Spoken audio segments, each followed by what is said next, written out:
Halo, good morning anak Mustika semuanya. Apa kabarnya hari ini? Harap kalian semua baik dan sehat ya. Oke, hari ini berjumpa lagi dengan Miss Deka di hari Rabu ya. Hari ini Miss Deka akan menjelaskan pelajaran IPA ya nak ya.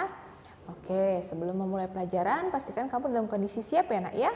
Sudah mandi, sudah sarapan, dan sudah menyiapkan peralatan sekolah yang akan digunakan untuk belajar hari ini. Oke, nah untuk pelajaran IPA kita melanjutkan yang minggu lalu tentang organ pernapasan ya.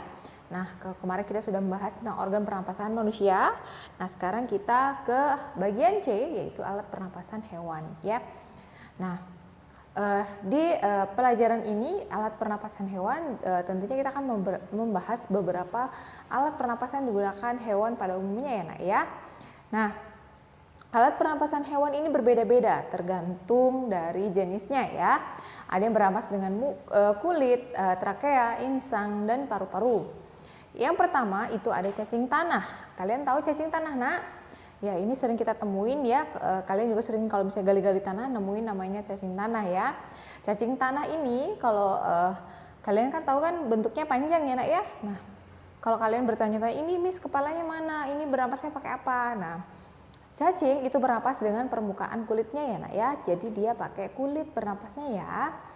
Nah, oleh karena itu permukaan kulit cacing tanah itu selalu lembab untuk membantu pertukaran gas atau oksigen dan karbon dioksida ya.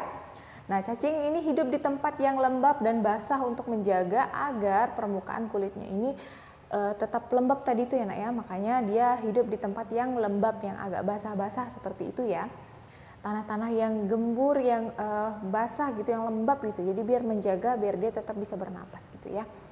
Nah itu tadi cacing tanah ya. Cacing tanah bernapasnya pakai apa nak? Ya benar, pakai permukaan kulit. Kemudian yang kedua ada serangga. Nah serangga ini sering nih kalian mainin. Ada juga yang sering ditangkapin ya sama kalian ya.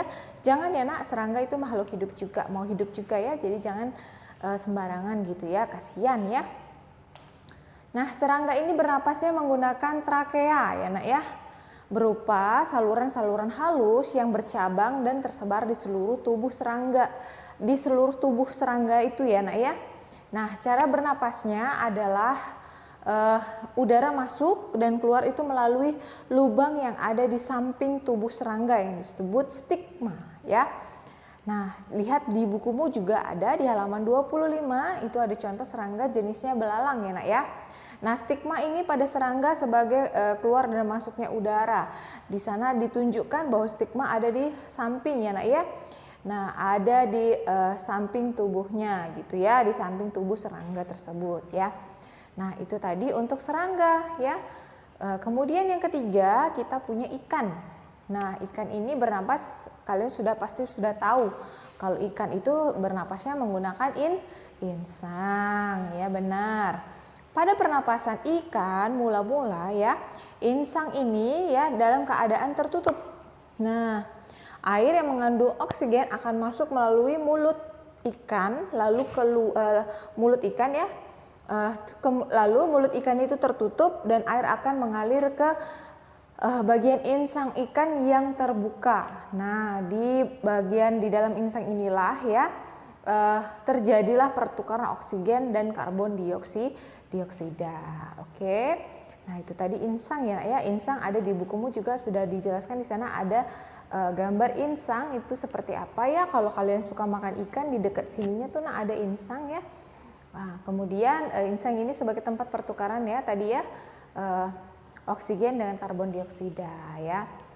Nah, oke, itu tadi tentang ikan. Jadi kita sudah belajar berapa hewan alat pernapasannya? 3 hewan. Yang pertama ada cacing tanah menggunakan kulit, kemudian ada serangga menggunakan trakeanya, dan kemudian ikan menggunakan insangnya. Oke, kita akan lanjut ke bagian berikutnya ya nak ya. Oke, selanjutnya yang keempat ya kita punya amfibi ya nak ya. Nah, untuk amfibi ini, amfibi bernapas dengan apa nak? Dengan paru-paru dan kulitnya ya.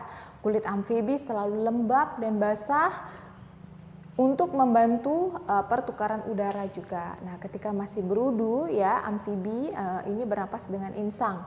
Tapi ketika misalnya menjadi kata ya dia akan atau jenis hewan lainnya ya, dia akan bernafas menggunakan paru-paru atau kulitnya.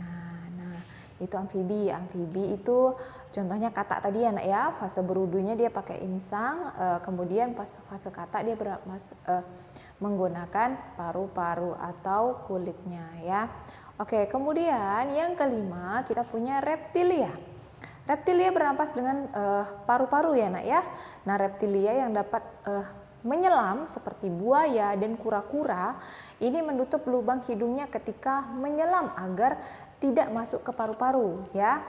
Nah, reptilia tadi bernapas pakai apa nak? Pakai paru ya. Tapi untuk yang misalnya ada reptil yang bisa berenang juga, dia akan menutup ininya dulu, hidungnya gitu ya, biar dia bisa bernafas, biar nggak masuk ke paru-paru airnya ya.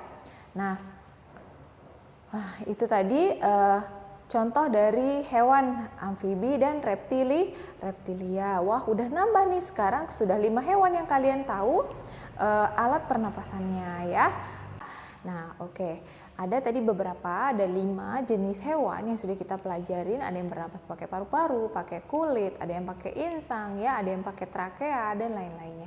Nah, Miss harap apa yang dijelaskan hari ini menambah pengetahuan dan wawasan buat kalian ya. Semoga juga bisa kalian terapkan dalam kehidupan sehari-hari, misalnya melihat hewan apa, kalian kemudian teliti dia bernapasnya pakai apa, oke? Nah, terima kasih sudah menonton video dari Miss Tika. Sampai jumpa, bye-bye.